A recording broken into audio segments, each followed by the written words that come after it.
Praise the lord, hallelujah. આજની સવારની પ્રેમી સલામ મિત્રો, પ્રભુ ઈસુ ખ્રિસ્તના ગૌરવી નામમાં આ સંગતમાં આપને આવકારું છું. પ્રભુની સ્તુતિ કરીએ છીએ કે આપણે દરરોજ સવારે 5 મિનિટનું પ્રભુનું વચન એ પ્રકટીકરણના પુસ્તકમાંથી કરીએ છીએ. તમે આ સેવા માટે પ્રાર્થના કરો છો, માટે આભાર. અને આજે આપણે પ્રકટીકરણના 19મા અધ્યાયના 7 થી 9 વચનોનું મનન કરવાના છે. ત્યાં લખવાનું આવ્યું છે કે હલવાનના લગ્નનો દિવસ આવ્યો છે, અને હલવાનના લગ્ન જમણમાં આવવાનું જેઓને આમંત્રણ મળ્યું છે તેને ધન્ય છે.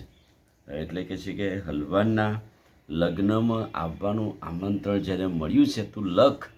લેખકને પ્રભુ કહે છે કે તું લખ કે આ હલવાનના લગ્નનો દિવસ અને એ લગ્નનું જમણ એમાં આવવાનું જેને આમંત્રણ છે તેને ધન્ય છે. એનો અર્થ એમ થયો કે જેમ લગ્ન પ્રસંગોએ ઇન્વિટેશન આપવામાં આવે છે, એમ ઈશ્વરના રાજ્યને માટે પ્રભુની મંડળી કે કન્યા તૈયાર થશે અને એ વરરાજા લેવા આવશે, ત્યારે એ હલવાનના લગ્નના જમણમાં કોને આમંત્રણ મળ્યું છે કે જેના માટે લેખકને કહેવામાં આવ્યું કે તું એ લખ કે જેને આમંત્રણ મળ્યું છે, આપવામાં આવ્યું છે તેને ધન્ય છે.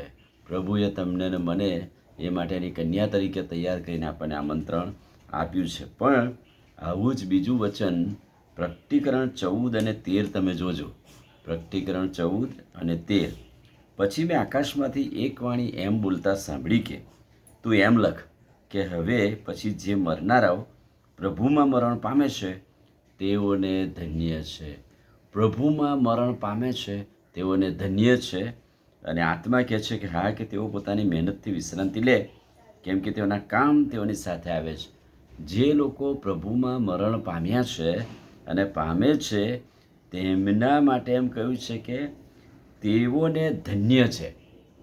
હવે આ બે કલમો તમે સરખાઈ જુઓ. અહીંયા મરણ, જે પ્રભુમાં મરણ પામે છે, અને આપણે એમ કહીએ છીએ કે પુનરુત્થાનની પ્રભાતે મળીશું. અત્યારે તો તેઓ પ્રભુના સાનિધ્યમાં છે અને બાઇબલ કહે છે કે તેઓને ધન્ય છે પ્રભુમાં મરણ પામ્યા છે તેમને. અને અહીંયા એમ લખ્યું છે કે હલવાનના લગ્ન જમણમાં આવવાનું જ્યારે આમંત્રણ મળ્યું છે તેને ધન્ય છે. એનો અર્થ એમ થયો કે જે પ્રભુમાં મરણ પામે છે તેમને હલવાનના લગ્ન જમણમાં આવવાનું આમંત્રણ આપ્યું. એનો અર્થ એવો થયો, જેઓ હલવાનના લગ્ન જમણમાં આવવાને લાયક છે, પ્રભુમાં જેઓ મરણ પામ્યા છે તેઓ હલવાનના લગ્ન જમણ માટે લાયક છે કે એમને આમંત્રણ આપવામાં આવ્યું છે. અને આ વચન, બંને વચનો બહુ ઉત્તેજન આપતી બાબત, ખાતરી આપતી વાત છે કે જો પ્રભુમાં મરણ પામીશું, પ્રભુમાં જીવીએ છીએ તો પ્રભુમાં મરણ પામીશું, તો હલવાનના લગ્ન જમણમાં પણ આપણે ઉપસ્થિત થઈશું.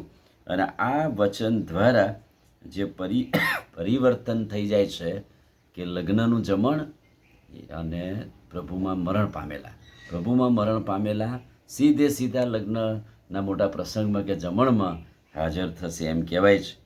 યશાયા પ્રબોધક 25:6 આવું જ પ્રભુનું વચન શું કહે છે ત્યાં કે આ પર્વત પર મિષ્ટાનની, જૂના દ્રાક્ષરસની મેદથી ભરેલા મિષ્ટાનની અને નિતારેલા જૂના દ્રાક્ષરસની મિજબાની આપવામાં આવશે. પ્રભુ કહે છે કે આ મારા પર્વત પર હું તેમને એક આવું લગ્ન જમણ આપીશ, મિજબાની આપીશ, અને એમાં આવવાનું જેને આમંત્રણ છે તેને ધન્ય છે. કેટલી ઉત્તેજનદાયક બાબતને નવા કરારમાં પણ માથીની સુવાર્તામાં અને લુકની સુવાર્તામાં દેવનું રાજ્ય પ્રગટ થશે ત્યારે જે જમણની વાત છે, લગ્ન જમણની વાતો માથી પણ એની સુવાર્તામાં નોંધે છે, લૂક પણ નોંધે છે.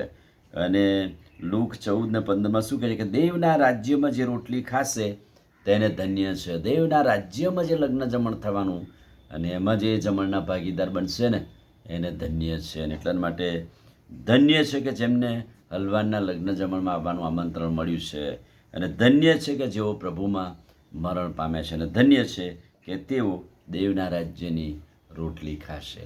આમીન. પ્રાર્થના કરીએ. વાલા પ્રભુ, આજે તમારા અદ્ભુત ને પવિત્ર વચનને માટે આભાર. આ વચનના પ્રકાશમાં અમને દોરો, અને લગ્ન જમણમાં આવવા માટે અમને જે આમંત્રણ મળ્યું છે તેને ધન્ય છે, પ્રભુમાં મરણ પામે છે તેને ધન્ય છે. પ્રભુ, આ વચનો અમને ઉત્તેજન આપનાર બાબત છે. વચનો સમજવા અમને કૃપા આપો.